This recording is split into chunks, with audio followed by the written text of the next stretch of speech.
Hello buddies, आपका स्वागत है आपके अपने चैनल सीखो बड़ी में। मैं आपके साथ कुंजन आज आपको सिखाने वाला हूं अकाउंट्स। जी हाँ दोस्तों, एक ऐसा सब्जेक्ट जिससे हम हमेशा डरते हैं।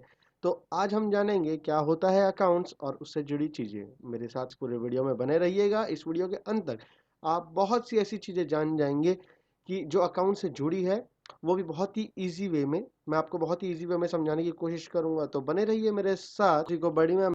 तो इस वीडियो में हम सीखने की कोशिश करेंगे क्या होती है अकाउंटिंग, क्या होती है उनकी कैरेक्टरिस्टिक्स, क्या होती है उनके ऑब्जेक्टिव, क्यों किया जाता है अकाउंटिंग को, और क्या होती है अकाउंटिंग इंफॉर्मेशन। तो दोस्तों, क्या होती है accounting? Accounting is the art और systematic process of identifying, recording, classifying, summarising and analysing of business transaction of financial nature.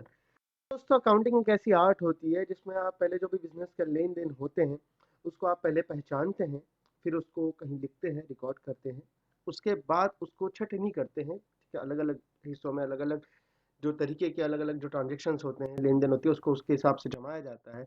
उसके बाद उसको छोटा किया जाता है, उसके बाद उसको एनालाइज किया जाता है, यानी उसका चेक किया जाता है कि हमें उस पर्टिकुलर जो हमारा लेन देन हुआ उससे प्रॉफिट हुआ या लॉस।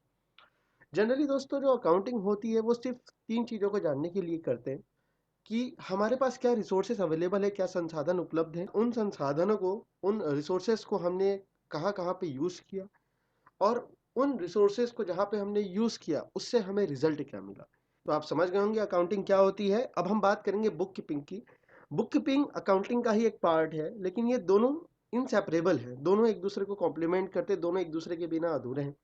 अकाउंटिंग जैसे एक प्रोसेस है, तो जो बुक कीपिंग है वो सिस्टमैटिक रिकॉर्ड रखने का तरीका है। और जितने भी ट्रांजेक्शन, जो भी चीज़ें अकाउंटिंग यूज़ करता है, जो रिकॉर्डिंग, ठीक है, जो ट्रांजेक्शन जो रिकॉर्ड वगैरह होते हैं जो अकाउंटिंग यूज़ करता है, उसको बुक कीपिंग मेंटेन करके रखता है। तो जब तक बुक कीपिंग नहीं होगी तब तक आपका अकाउंटिंग नहीं हो सकती, और जब तक अकाउंटिंग नहीं होगी बुक कीपिंग का कोई मतलब नहीं। तो आइए चलते हैं अगले स्लाइड्स पे और जानते हैं क्या होती है कैरेक्टरिस्टिक्स ऑफ अकाउंटिंग। तो दोस्तों, सबसे पहली कैरेक्टरिस्टिक्स ऑफ अकाउंटिंग होती है आइडेंटिफाइंग फाइनेंशियल ट्रांजेक्शन। जी हाँ, बिजनेस के वो सभी ट्रांजेक्शन, लेन देन को पता लगाना जहां कहीं ना कहीं पैसा इस्तेमाल किया गया है। दूसरा होता है हमारा मेजरिंग ऑफ आइडेंटिफाइड ट्रांजेक्शन। उसको जब हमें पता कर लिया रहता है तो हम अकाउंट में सारी चीज़ों को पैसों में मेजर करते हैं, तो हमें उसे पैसों में मेजर करना पड़ता है कि उसमें हमने कितना पैसा लगाया था, या जो भी कितना पैसा लगा है, आया है, गया है, जो भी। तीसरा जो कैरेक्टरिस्टिक्स होता है वो होता है रिकॉर्डिंग, यानी अब हम उसको क्या करते हैं, रिकॉर्ड करके रखते हैं, कहीं लिख के रखते हैं। क्योंकि बिजनेस में इतने सारे ट्रांजेक्शन्स, इतने सारे लेन देन होते हैं कि ये ह्यूमन मेमोरी के लिए बहुत इम्पॉसिबल हो जाता है कि हम उसे याद रखें, तो उसको हम लिख के रखते हैं।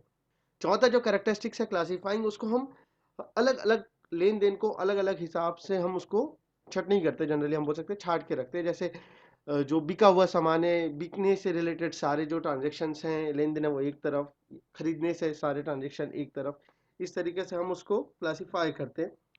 जो पांचवा होता है समराइज होता है, समराइजिंग होते हैं, जिसको हम लोग बोलते हैं छोटा करना। ठीक है, कम शब्दों में इसको पूरा तरीके से लिखें। जो छठवा होता है वो होता है एनालाइजिंग, यानी जब हमने उसको लिख चुका है अब हम उसको क्या करते हैं, एनालाइज करते हैं कि हमने उसमें क्या हो रहा है। ठीक है, क्या हुआ, हमें प्रॉफिट हुआ, लॉस हुआ, कितना पैसा आया। और सातवां जो ट्रांजेक्शन है कम्युनिकेटिंग, यानी जो भी इंफॉर्मेशन हम हमको मिली जनरली अब हम उसको बांटेंगे, ठीक है, दूसरे लोगों के साथ जिनको भी उसकी जरूरत है, ताकि आगे के हम जो फाइनेंशियल डिसीजन है बहुत अच्छी तरीके से ले सके। चलिए दोस्तों, अब आगे बढ़ते हैं ऑब्जेक्टिव ऑफ अकाउंटिंग की तरफ। ऑब्जेक्टिव यानी उसका मोटिव, उसका उद्देश्य क्यों की जाती है। तो सबसे पहला हमारा जो लक्ष्य होता है, ऑब्जेक्टिव होता है, वो होता है फाइनेंशियल ट्रांजैक्शन के रिकॉर्ड्स को मेंटेन करके रखना। जी हाँ दोस्तों, जो भी बिजनेस की जो लेन देन होती है उसको रिकॉर्ड करने के लिए हम अकाउंटिंग करते हैं। दूसरा होता है असर्टेन ऑफ प्रॉफिट और लॉस, यानी बिजनेस में हमें साल भर बाद, या जब भी हम जितना भी पीरियड के लिए अकाउंटिंग कर रहे हैं, जनरली साल भर की करते हैं हम एक साइकिल की, तो उसमें हमें प्रॉफिट हुआ या लॉस हुआ। फिर डिपिक्शन ऑफ फाइनेंशियल पोजीशन, यानी फाइनेंशियल पोजीशन। तो यहाँ पे दोस्तों कंफ्यूज मत होइएगा, प्रॉफिट एंड लॉस जो होता है वो बिजनेस की एक्टिविटीज के लिए होता है जनरली, हमें उससे फायदा या लॉस हुआ। पर जो फाइनेंशियल पोजीशन होती है वो हम जनरली एसेट और लायबिलिटी हमारी जो होती है उसके हम जानने के लिए निकालते हैं, उसको फाइनेंशियल पोजीशन बोलते हैं। और जो फोर्थ पॉइंट होता है वो होता है अकाउंटिंग इन्फॉर्मेशन। अकाउंटिंग इन्फॉर्मेशन जो है अकाउंट का बहुत ज़रूरी पार्ट है, क्योंकि बिजनेस में बहुत सारी चीज़ें अकाउंटिंग इन्फॉर्मेशन के ऊपर निर्भर करती है, डिपेंड करती है। तो अकाउंटिंग इन्फॉर्मेशन प्रोवाइड करने के लिए, अकाउंटिंग इन्फॉर्मेशन क्या होता है हम आगे पढ़ेंगे। टू फैसिलिटेट डिसीजन मेकिंग, यानी डिसीजन मेकिंग जो होती है उसको फैसिलिटी प्रोवाइड करने के लिए कि भाई हम कितने अच्छे से डिसीजन ले सकते हैं, क्या डिसीजन हमको लेना चाहिए। तो इसके लिए भी क्या होता है, अकाउंटिंग बहुत ज़्यादा ज़रूरी होती है। तो ये थे कुछ ऑब्जेक्टिव, अकाउंटिंग क्यों की जाती है। आगे बढ़ते हैं हम।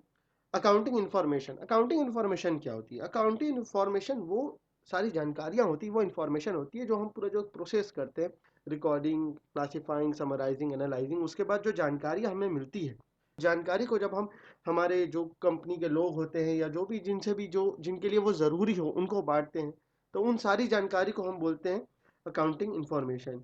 जनरली 3 टाइप की जो जानकारी हमसे निकलती है, ठीक है, हम जब अकाउंटिंग करते हैं 3 तरीके की जो पूरी जानकारी है वो निकलती है।